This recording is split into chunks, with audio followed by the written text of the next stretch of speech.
Bom dia, pessoal. Bom dia, galera. Trades iniciantes iniciados.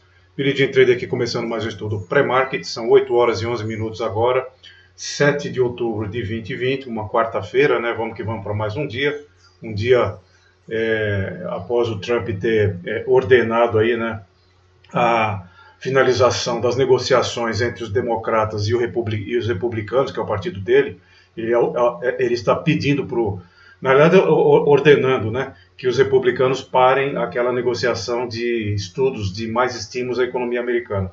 Muito embora lá nos Estados Unidos eles tenham passado dos 210 mil óbitos, mortes pela Covid-19, e do Jerome Powell, né, o presidente do Federal Reserve, ter falado aí que a economia vai sentir muito mais, a economia americana, né, e vai sair dessa crise muito mais lentamente. Inclusive, alguns diretores, alguns membros do Federal Pre-Market Committee, na mesma linha, dizendo que os Estados Unidos pode sair dessa recessão aí de uma maneira muito mais lenta. Muito embora a gente vê aí alguns indicadores pontuais otimistas, né? Em função disso, as bolsas lá fora estão meio sem direção, meio na cautela, né?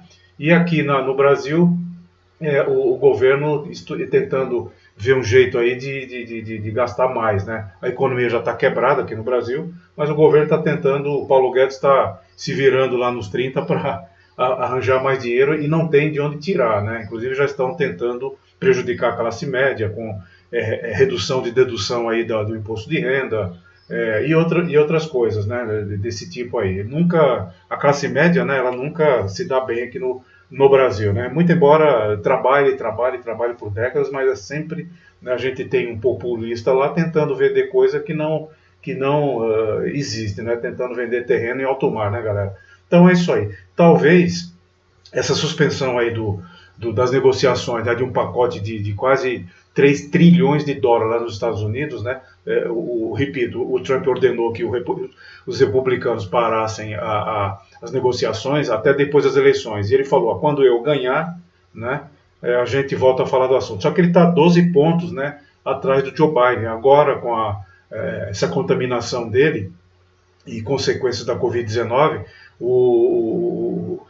as pesquisas lá, né, dizem que o Joe Biden abriu de 3 a 4 pontos mais longe, né? Está se falando aí hoje de 52% de chance do Joe Biden levar essa eleição e ele com 40%. E o pior, ele está no meio ainda, como os próprios médicos falam, ele está no meio ainda do período crítico, né, da Covid-19. Né? Ele mesmo parece que se deu alta do hospital. Mas é isso aí, galera. Esse é o cenário, né? Vamos ver se a partir de 3 de novembro, dependendo do Joe Biden, se ele ganhar, vamos ver se esse período de loucura de alguns líderes mundiais, né, acaba, né? É uma coisa assim totalmente insana, né? Bom, indo agora para a nossa agenda internacional, ela tem bastante itens hoje. Preço mercado aqui de futuros começa às 9 horas, né? E às 9h10 aqui a gente tem de novo a Christine Lagarde, né, que é a presidente lá do Banco Central Europeu, vai falar, né? Tem 3 tourinhos. Os nossos mercados aqui eles são muito mais influenciados pelos mercados americanos, né? Muito embora, dependendo do que ela falar, pode dar uma chacoalhada. O mercado já aberto, nosso mercado de futuros abre às 9 horas, né? Então às 9h10 a gente tem esses 3 tourinhos. Às 10h30 aqui a gente tem o Civil Cushing, relatório aqui de tancagem aqui, de estoque, né, de petróleo, etc., que toda quarta-feira sai, antes das 11h30, que a gente vai ver aqui, que é o estoque oficial de petróleo, publicação do estoque oficial de petróleo aqui mundial, né, americano principalmente. Então às 10h30 a gente tem aqui 2 tourinhos, Civil Cushing, Canadá, 11 horas não nos afeta muito, e às 11h30 a gente tem os 3 tourinhos, aí, o ponto não mais alto ainda, mas o ponto alto da nossa agenda. Então isso aqui deve dar normalmente dá uma chacoalhada nos papéis, nas ações da Petrobras e na doleta. É bom ficar esperto às 11h30. E às 11h30 tem uma série de outros indicadores aqui, superados por esses 3 tourinhos aqui, que é estoque de petróleo. Depois disso, galera, está atualizando aqui o meu Infomoney, às 14 horas a gente tem aqui umas notas aqui que também tem a ver com os Estados Unidos, né, de 10 anos aqui, de leilões de 10 anos aqui. Junto com as 14 horas, praticamente, a gente tem aqui o Kashkari, que é um dos membros do Federal Open Market Committee, o FONC deles, né, o Copom deles lá falando, 2 tourinhos. Às 15 horas, aí sim, a gente tem aqui, que pode também ter um impacto importante, né, que é a publicação da ata da última reunião do Federal Open Market Committee. Muito embora eles tenham dito que vão manter aí pelos próximos 2 anos os juros americanos estáveis, ou seja, entre 0% e 0,25, 0,25, dependendo do viés, dependendo do que foi escrito nessa ata aqui, pode dar uma chacoalhada. 15 horas, né? E a gente tem aqui essa publicação da ata junto com essa declaração aqui do Federal Open Market Committee. Às 16 horas a gente tem o outro membro, o Williams, aqui falando do Federal Open Market Committee, ele vai falar. Então, basicamente, é isso que a gente tem na agenda para hoje, galera. Revisando rapidamente, 9h10 é a Christine Lagarde, Europa, falando 3 tourinhos. Às 10h30, o Sival Cushing, 2 tourinhos, né? Às 11h30, estoque de petróleo, 3 tourinhos, tem que ficar ligado. 14 horas aqui para baixo, né? A gente tem 2 eventos aqui, 2 tourinhos, o Kashkari falando, e esse leilão de 10 anos aqui, nota de 10 anos, que a gente vê aqui. E às 15 horas, a ata, o mais importante é a publicação da ata da última reunião do Federal Open Market Committee e declarações dele aqui às 15 horas. Depois disso, aí às 16 horas, né? A gente tem o William falando de novo e estão encerrados os principais itens da nossa agenda, ok? Vamos ver aqui, galera, vamos tirar esse Donald Trump aqui da área. Vamos ver as nossas bolsas lá fora, como é que elas estão meio sem direção, né? Repito, o mini índice ele tem estado muito difícil, tem ficado muito difícil de operar num lenga-lenga, né? E o mercado meio sem direção, pior ainda, né? A gente está vendo aqui os futuros americanos nesse site investing.com, site 24 horas do mundo inteiro aí, né? Ele está mostrando que os futuros americanos estão para cima. Por outro lado, a Europa para baixo, né? Então a coisa está meio amarrada, né? A Ásia, a China ainda em feriado, esse ponto 2 aqui ainda é de sexta-feira, negativo aqui. Nikkei fechou meio no 0 a 0, o KOSPI, Coreia do Sul, para cima, perto de 1%, o SPASX, que é a Austrália, acima de 1%, tudo fechado, reloginho vermelho, mercados fechados, reloginhos verdes, mercados abertos. Hang Seng, que é Hong Kong, acima de 1%, petróleo negativão, né? A publicação da prévia antes de estoque de petróleo veio prejudicial. O VIX está o SP 500 VIX, que é o índice do mês da volatilidade, está meio que no 0 a 0. E é isso aí, galera. Ontem teve um quedão aqui, né? Do SP 500 e do IBOV, né? A gente viu aqui claramente que ele deu uma queda aí por volta justamente no meio do ajuste, né? Deu uma queda imensa, caiu mais de 1.000 pontos. Normalmente, quando acontece isso, você pode ter uma oportunidade de colocar uma compra. Normalmente, quando ele cai muito rápido assim, ele sobe bastante. Subiu cerca de 1.000 pontos. Em compensação, o dólar, né, que a gente pode ver aqui, ó, deu uma subidona aqui. E o pior é que bem na hora do ajuste aqui, olha, 15 estava no meio do ajuste, subiu pra caramba, né? Como foi no ajuste, ele não desceu muito, até caiu, mas não caiu muito. Caiu o quê?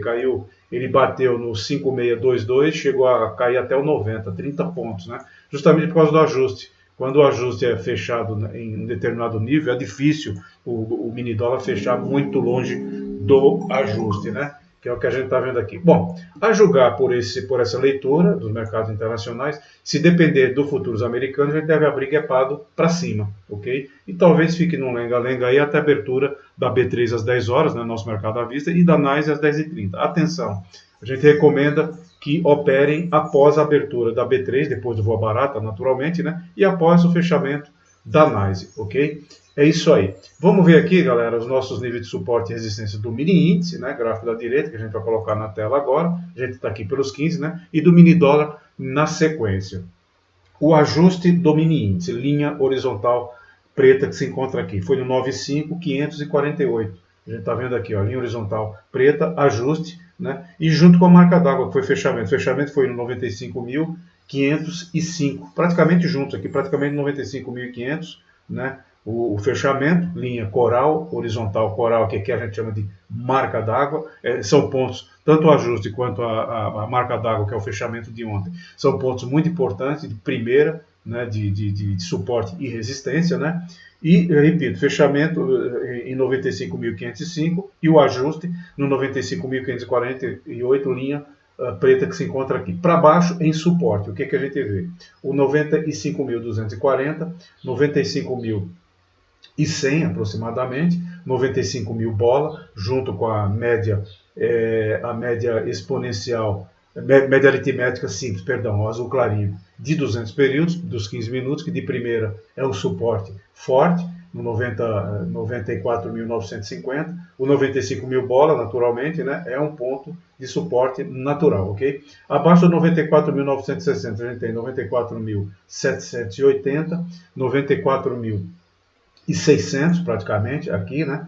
94.360, 94.060, 94.000 bola, 93.890, praticamente 93.900, 93.640, no 93.300 aproximadamente a gente tem uma linha tracejada azul clarinha que é um ponto de suporte de diário, que é forte de primeira, Sniper 382 de diário. Abaixo dele a gente tem o 93.114, 93 mil bola, depois o 93.730 lá embaixo. Aí estamos falando de quase 3 mil pontos para baixo, ok? Atenção a essas linhas azul escuras contínuas aqui, ó, que estão junto com as linhas pontilhadas, que são pontos de suporte forte, ok? Então, para baixo, RP de quem está vendido, alvo de quem está vendido, principalmente o swing tradeados, né?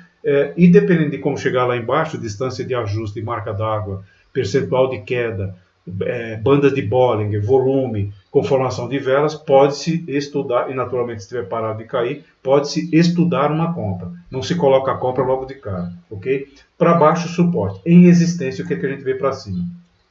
Repito, ele fechou no 95.505 e o ajuste no 95.548. Primeira resistência que a gente vê aqui, na faixa do 95.950, né, primeira resistência, o 96 mil bola, que é ponto natural, todos os números bola, redondos, né? Depois 96.150, 96.370, 96.570, 96.780, praticamente 96.800.